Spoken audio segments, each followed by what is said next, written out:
ఆ తర్వాత నేను యోనా లాగానే దేవుడి ఆఫీస్లో ఒక్కడిని ఆఫీస్లో కూర్చొని స్టాఫ్ అంతా వెళ్ళిపోయారు. అన్నీ అందరూ వదిలేసిపోయారు. ఒక్కడే ఉండేవాడు. గంటల తరబడి కూర్చొని ఏడ్చేవాడు. ప్రభువా నన్ను జ్ఞాపకం తెచ్చుకో. నేను వచ్చి ఈ భయంకరమైన కష్టాలు 2.5 కోట్ల అప్పు అనే భయంకరమైన చేపలకు రోజుపడ్డాను. నన్ను జ్ఞాపకం తెచ్చుకో. నేను ప్రార్థన చేసినప్పుడు ప్రభు నా మనవిని విన్నాడు. ఆయన ప్రత్యుత్తరం ఇచ్చాడు. హల్లెలూయా, విడిపిస్తానని చెప్పాడు. ఆనాడు ఆయన చేసిన తీర్మానం ప్రకారమే నేను ఆయన పని చేస్తున్నాను. నాకు నచ్చి లేకపోతే ఇందులో ఎక్కడ వస్తుందని గోల్డ్ బంగారం బిస్కెట్లని కాదు.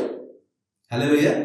నేనేమి వెళ్ళమంటే నేను తర్షీష్ వెళ్ళాను. తర్షీష్కి వెళ్ళిన తర్వాత తర్షీష్లో పడ్డ దెబ్బను బట్టి నేను మళ్ళీ ఇప్పుడు నినేవేకి వచ్చి వాక్యాన్ని ప్రకటిస్తాను. ఈ లోకం ఇప్పుడు నిజంగా కూడా నినేవే లాంటి పరిస్థితుల్లోనే ఉంది. భయంకరమైన పాపంలో ఉంది.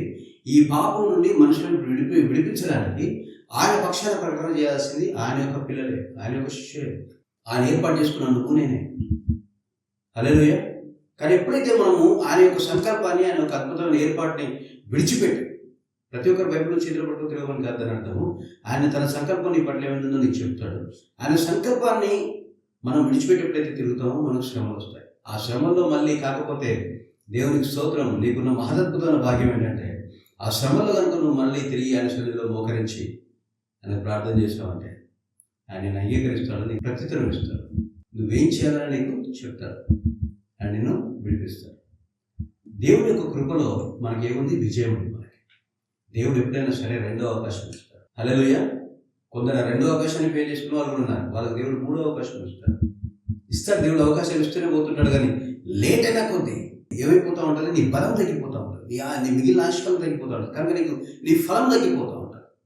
నువ్వెంతలా ఫలించాలన్నది ఆ పరిమాణం ఏదైతే ఉందో అది కృషించుకునిపోతూ ఉంటుంది, తగ్గిపోతూ ఉంటుంది. నష్టము నీకే జరుగుతుంది. నష్టం ఆలస్యం చేస్తే నాకు నీకే. హల్లెలూయా. కనుక నేడనే దినం ఉండగానే దేవుడు నీకు ఈ అవకాశం ఇచ్చాడు. ఈరోజు ప్రభు నీతో మాట్లాడుతున్నాడు. Come on, get back to God. Hallelujah. Get back in to his will, get back in to his plan. Ask and seek his favour. ఆయనతో మాట్లాడండి, ఆయన సన్నిధిలో మొరపెట్టండి. ఆయన మీతో మాట్లాడతాడు. నీతో మాట్లాడి నీ పట్ల తనకున్న ప్రణాళిక ఏంటో చెప్తాడు.